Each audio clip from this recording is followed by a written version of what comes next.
South Dakota has so many amazing things. From the prairie vistas on the east, past the Missouri River to the Badlands, to the Black Hills National Forest.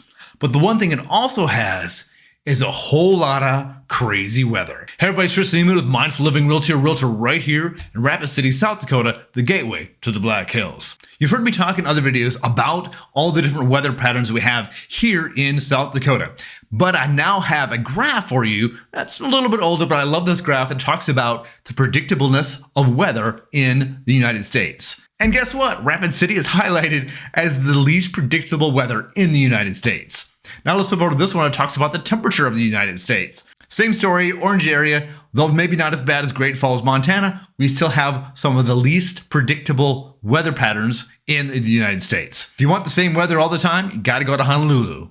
Not only is the weather in South Dakota unpredictable, we also hold the world record of the fastest temperature swing. On January 22nd in 1943 in Spearfish, South Dakota, at 7:32 a.m. in the morning, the temperature was -4 degrees. By 7:34, that temperature was 45 degrees. That's a 49-degree temperature difference in a matter of 2 minutes. So let's dive into the weather patterns in South Dakota and look at some of the record-breaking patterns to give you an idea of maybe the worst it could be. But before we get into these extreme records, let's talk about what's average throughout the state of South Dakota. So I did some searching online and put together a table of average weather patterns in Deadwood, Rapid City, Pierre, and Sioux Falls. And as you can see from this information, it's pretty much similar across the state, with the exception of a few outliers such as the snow in Lead Deadwood and the humidity in Sioux Falls.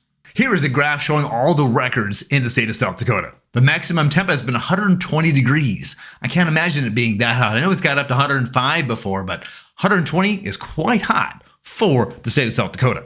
And we've got quite the swing in South Dakota, going all the way down to -58 degrees in 1936. 8.74 inches of rain, 52 inches of snow in 24 hours back in 1973. In, guess where, Leeds, South Dakota, which also holds the record for the amount of snow depth with 73 inches of snow. Port Vivian, South Dakota in 2010 got hit with a hailstorm like none other.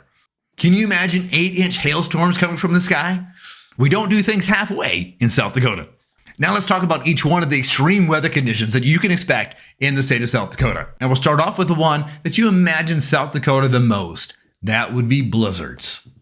Fortunately, I've only had the honor of being stuck in middle of South Dakota twice during a blizzard. There was a time I was picking up my mother-in-law, and we stayed the night in the Belvedere, South Dakota rest area because the roads were getting too bad to keep going.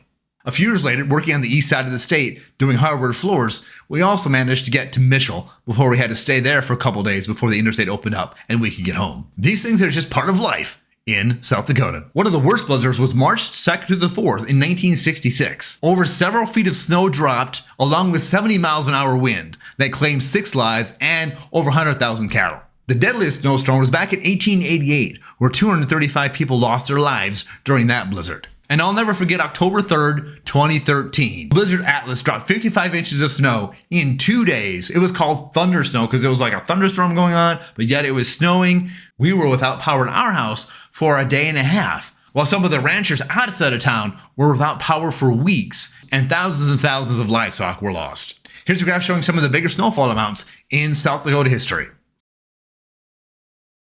In addition to blizzards, sometimes we have ice storms. One year coming back from Thanksgiving in Minnesota, we stopped in Mitchell because the roads were getting really icy.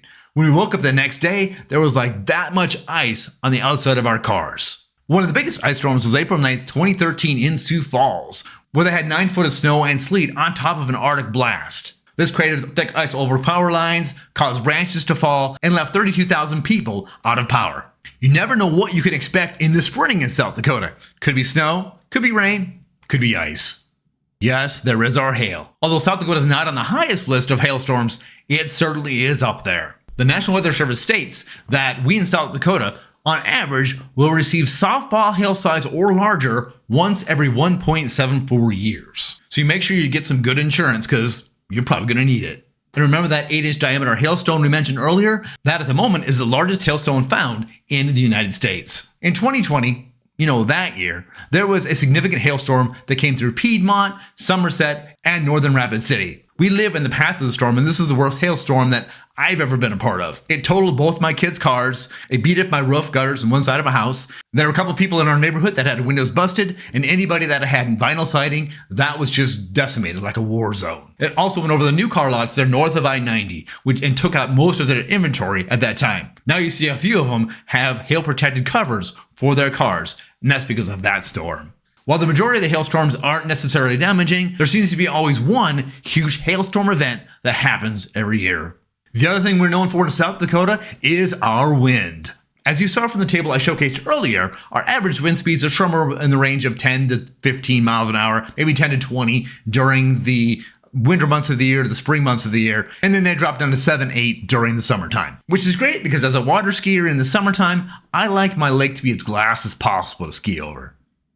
On May 12, 2022, there was a derecho, a ground hurricane, that blew winds 90 to 110 miles an hour in South Dakota, Montana, and Wyoming. There was an image of a green, eerie-looking cloud over South Dakota that you may have seen all over social media after that time. This was that storm. I remember driving that way after the storm and seeing flattened fields, busted grain bins, and signs all over the place. And along with those winds comes their tornadoes. In the Black Hills, we don't get a lot of tornadoes. It's not something that I really worry about often. However, we did have one that touched down in Spearfish Canyon in July 2020, and in 2021, an EF1 tornado touched down south of Custer. So it is possible, it's just not something that we see regularly. South Dakota averages about 19 tornadoes a year, but they're just not as deadly as some of the others across the country. The most notable of this is Tornado Tuesday on June 24, 2023, where they recorded 67 tornado touchdowns. This was an EF4 tornado that was a half-mile wide and pretty much destroyed the town of Manchester, South Dakota. It's also the storm where the largest pressure drop was recorded. The pressure dropped 100 millibars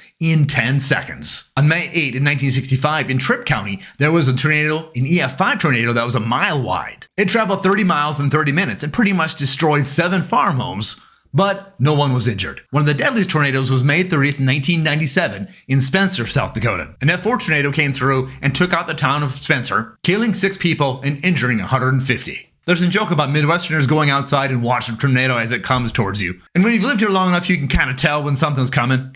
But those tornadoes in the state of South Dakota, that ain't no joke. When you think of flooding, you're probably not thinking of South Dakota, but we're not immune to our floods in the state of South Dakota. The most notable of which is the Black Hills and Rapid City flood of 1972, where 15 inches of rain fell between Nemo and Sheridan Lake Road, right on Rapid Creek as it flowed into Rapid City. The creek rose 3.5 feet in 15 minutes, and a bunch of debris got caught on the spillway in Canyon Lake. The lake was 11 to 12 feet higher, so it flowed over and all the way into town. 28 people were killed in this flood, 3,000 injured, about 1,300 homes, about 5,000 cows, and 15 of 23 bridges destroyed. There was $160 million of damage in 1972 numbers, which translates to about $1.2 billion today. There was also the snowmelt flood of 2010 over on the east side of the state. In October 2009, there had been a lot of rain, plus there was 40 to 60 inches of snow on the ground that winter. And then at the end of March, it was 70 to 80 degrees, which is unusual for our area, which melted that snow really quickly, causing a whole bunch of flooding on the eastern side of the state. That was the same year we saw a lot of flooding along the Missouri and the Mississippi River. Even earlier this year, there was a lot of rain that came down on the eastern side of the state, closed down the interstate for a while, flooded some fields, and caused some damage in some of the towns in southeastern South Dakota. And finally, there are wildfires. When you think of wildfires, you do think of the Black Hills, and while that is definitely a danger, there are also some severe prairie fires. When that grass gets dry, it can be a fire hazard during the summer. Over the past 30 years, we've averaged 99 fires a year, with an average of 7,900 acres burnt every year. Some of the more notable fires happened in September of 1943, where 3 prairie fires took about 250,000 acres out in central South Dakota. In 1974, in Fall River County and Custer County, there was a big fire called the Argyle Fire, which really stressed out the firefighters with the dry conditions and multiple fires across the area. The largest fire to date in the state of South Dakota is the Jasper Fire in the year 2000. Over 83 acres of ponderosa pines were burnt during that fire. Just last year, there was the Schroeder Fire, where a fire started in a residential subdivision just a few minutes outside of town on Nemo Road. The winds picked up and that burned over 2,000 acres and got kind of close to some of the subdivisions on the west side of Rapid City. Fortunately, the firefighters did an amazing job and the loss was minimal. I just remember going outside of my office that day, looking to the west and seeing the fire right there and thinking, boy, if it just heads straight this way, we could be in danger. So I guess the only thing I can say is, well, We don't have hurricanes, and we ain't got alligators. And if you're curious about more about the weather in our area, check out this video. And then check out this playlist for all the wonderful things in the Black Hills of South Dakota. Thanks so much for watching. Have an amazing day, and remember, love where you live.